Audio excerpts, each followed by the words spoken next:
He stood at the door, his coat in one hand and his heart in the other. "I'll never be anyone's second choice," he said, his voice calm but final. And then he was gone. I thought it was temporary, that he'd cool off and come back.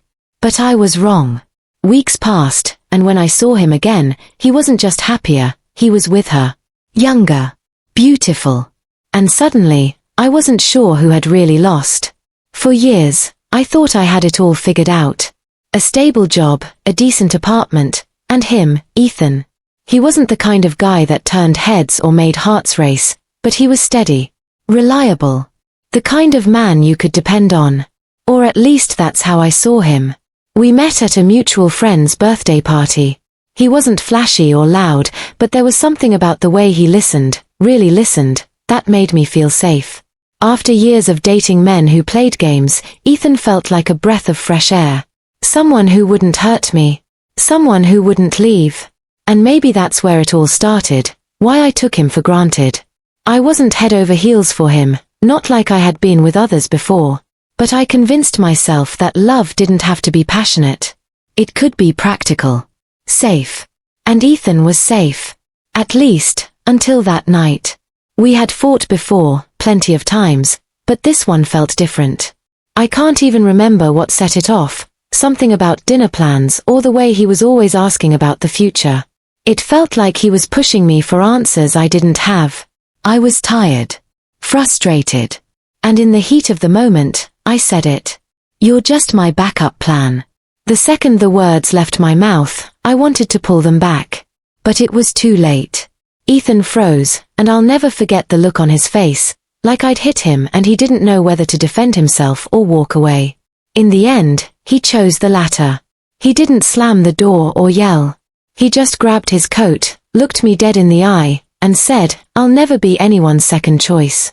And then he was gone. At first, I convinced myself it was temporary. We'd had fights before, and he always came back. But the days stretched into weeks, and for the first time, I started to doubt it. I told myself I was fine, but every corner of the apartment reminded me of him, his coffee mug, his shampoo in the shower.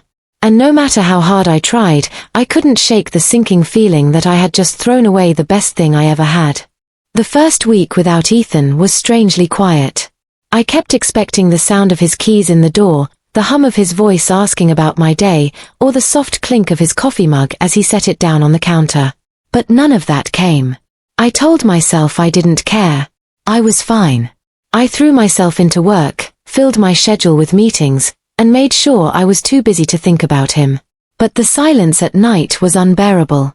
It was the kind of silence that makes you listen too closely, to your thoughts, your regrets, and the words you can't take back. 2 weeks later, I cracked.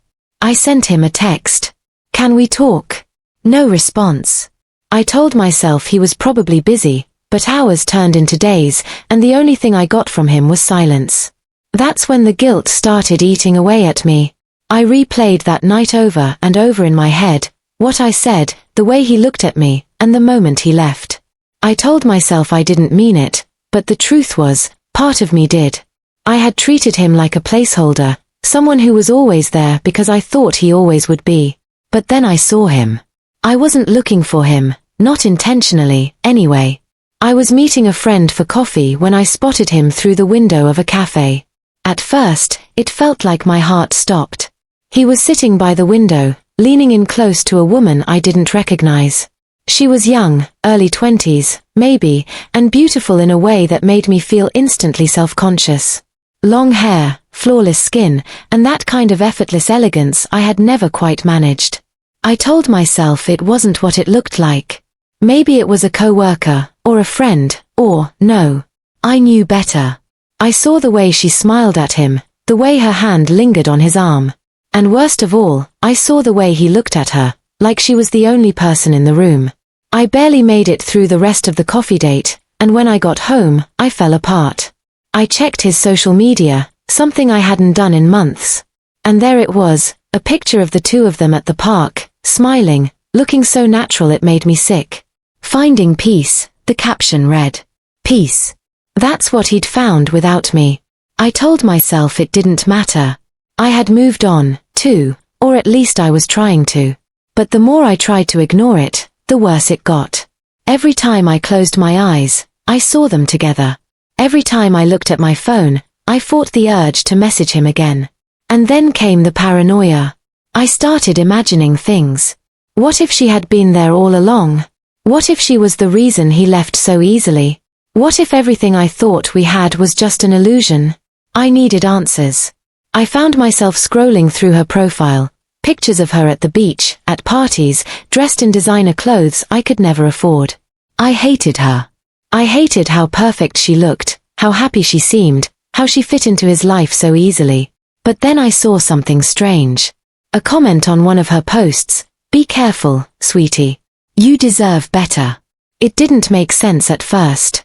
But as I kept digging, I found more comments, more warnings, all hinting that maybe this perfect woman wasn't as perfect as she seemed. Suddenly, I wasn't just angry. I was curious. Because if there was one thing I needed more than anything, it was proof. Proof that I hadn't been the only one to make mistakes.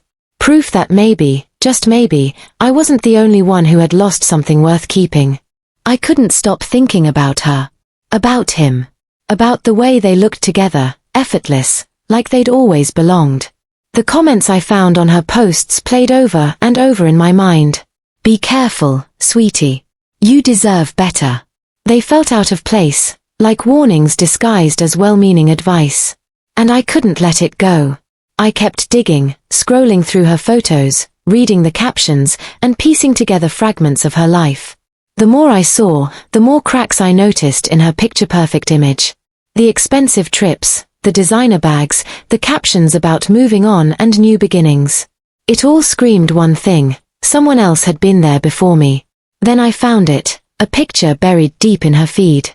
She was standing next to another man, older, wealthy, and polished in a way that made Ethan's quiet confidence look plain. They looked happy, but the date on the photo told me everything I needed to know. They'd broken up just weeks before Ethan and I had fallen apart. I should have let it go. It wasn't my business anymore. He'd made his choice, and I was supposed to move on. But I couldn't. Instead, I started watching them. Not in a crazy way, at least, that's what I told myself. But I found excuses to be in places I knew they might go.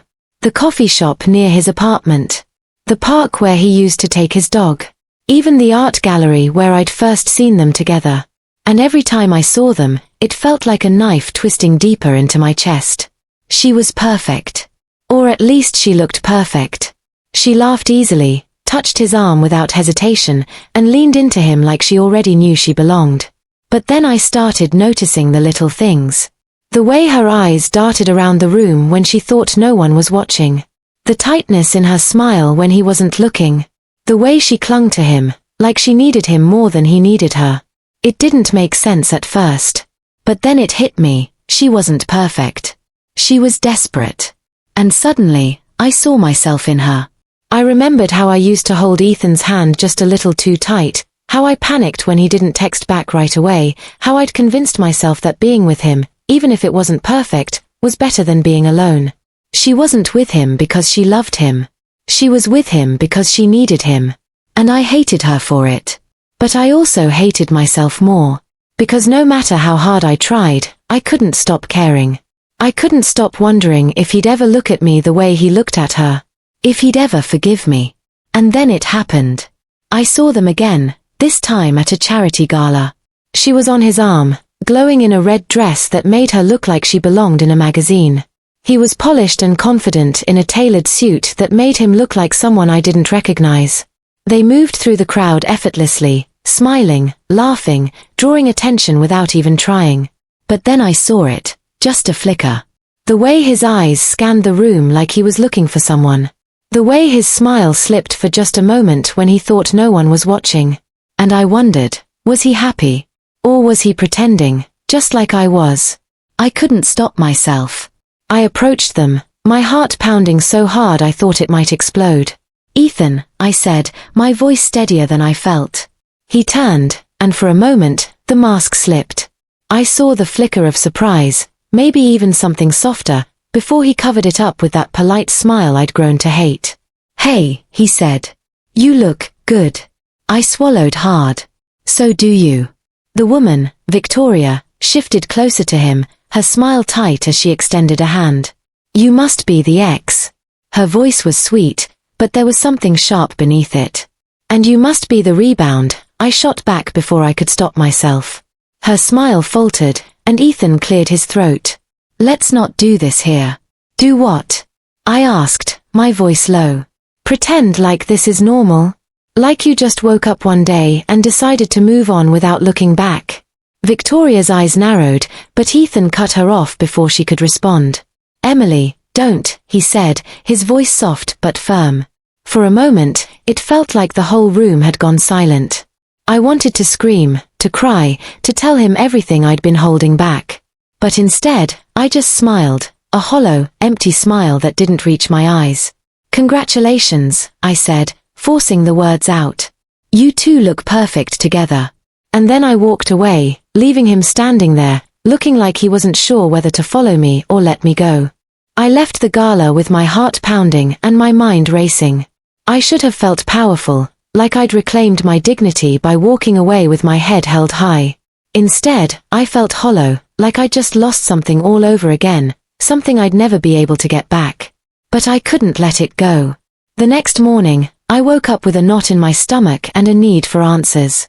The comments I'd seen on her posts wouldn't stop haunting me. Be careful, sweetie. You deserve better. What did they mean?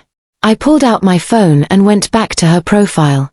This time, I didn't just skim through the photos, I dissected them. I studied the dates, the locations, and the faces in the background. And that's when I found it. A photo from 6 months ago.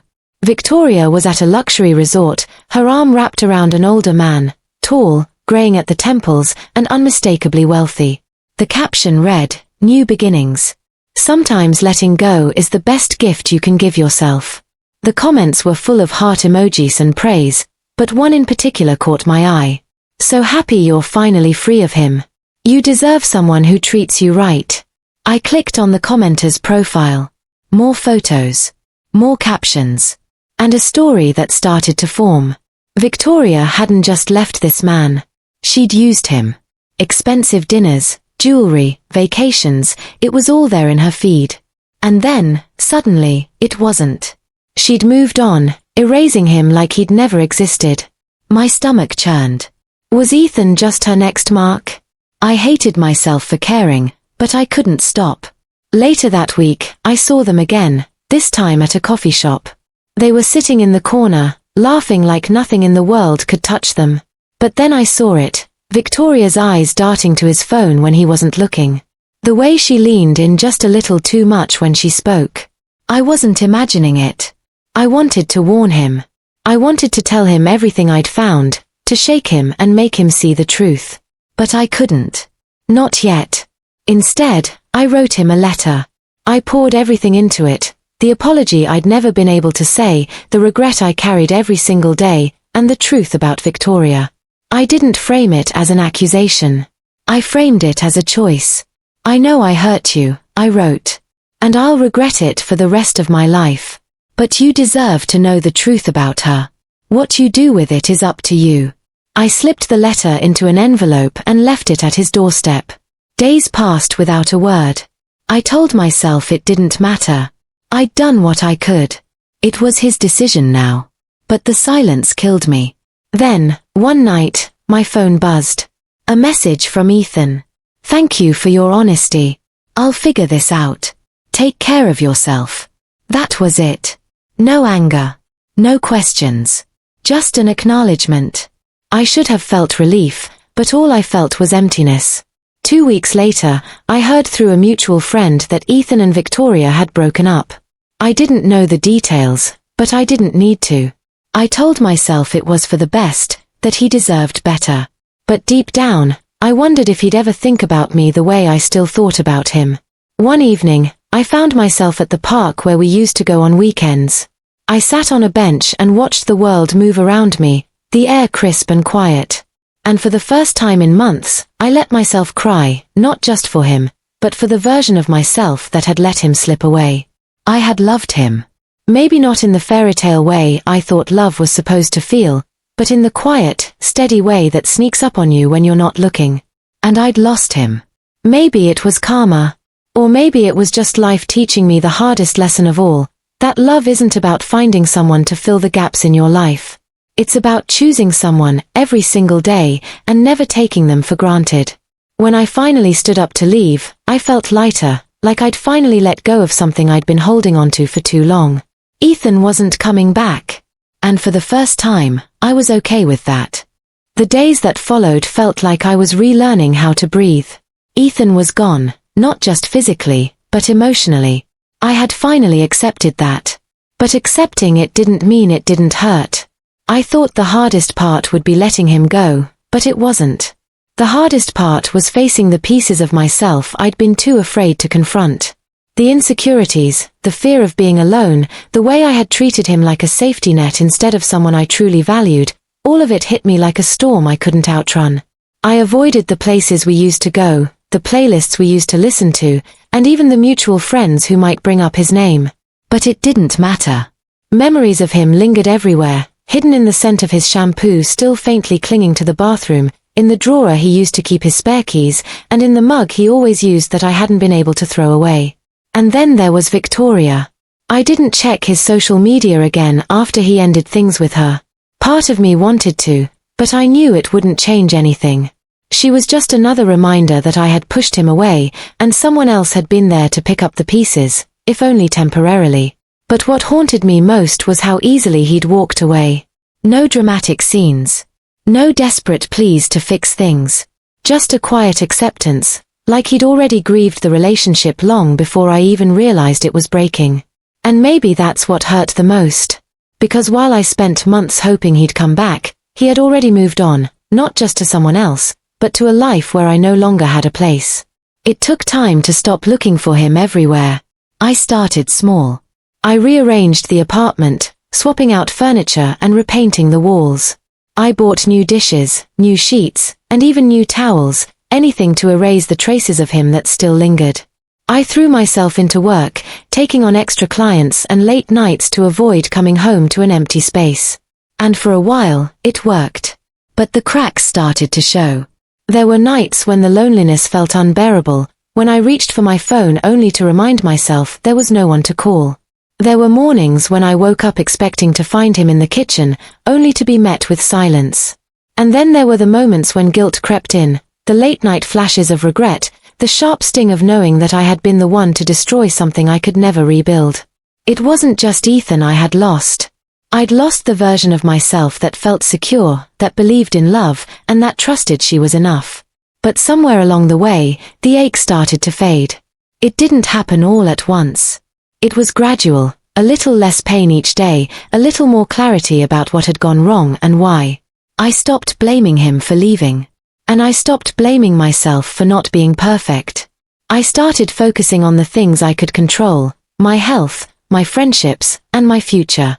I joined a yoga class, went to therapy, and even started dating again, not because I was looking for a replacement, but because I finally felt ready to open myself up again. One afternoon, months later, I ran into Ethan. It wasn't planned, and it wasn't dramatic.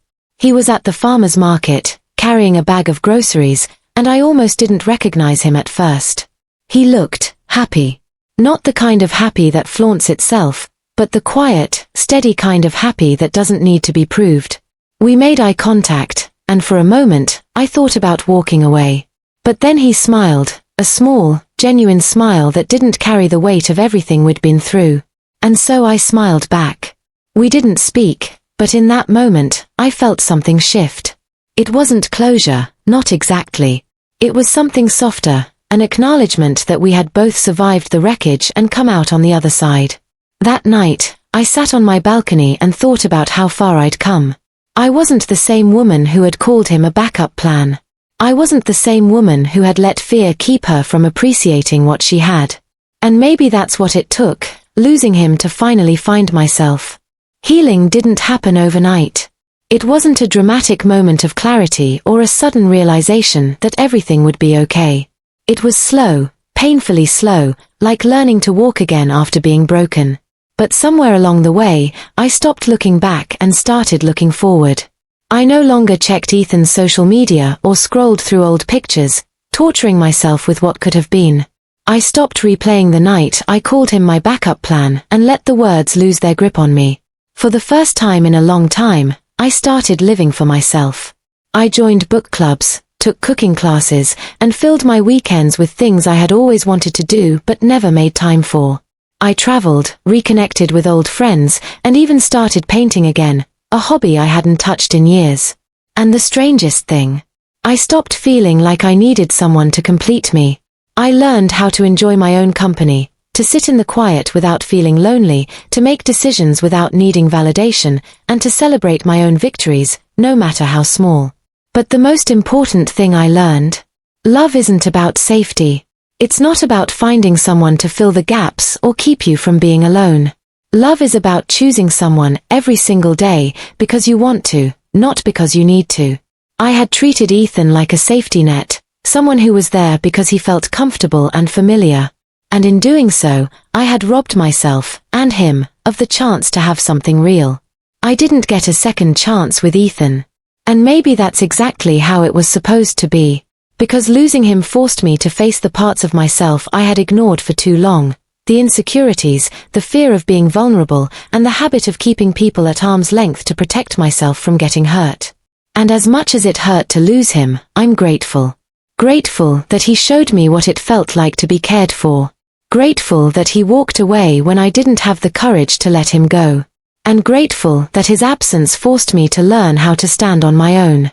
Months later, when I heard through a friend that Ethan had moved to another city, I didn't cry. I smiled. Because for the first time, I knew that I wasn't waiting for him to come back. I wasn't holding on to the past or hoping for a different ending. I had let him go. And in doing so, I had finally found myself. If there's one thing I've learned, it's this: sometimes losing someone you love is the wake-up call you need to love yourself better. What would you do if the person you thought would always be there suddenly walked away? Could you face the truth about your mistakes, or would you fight to win them back? Share your thoughts in the comments. I'd love to hear your perspective on this story. And don't forget to like, subscribe, and hit the notification bell for more powerful and emotional stories. You won't believe what's coming next.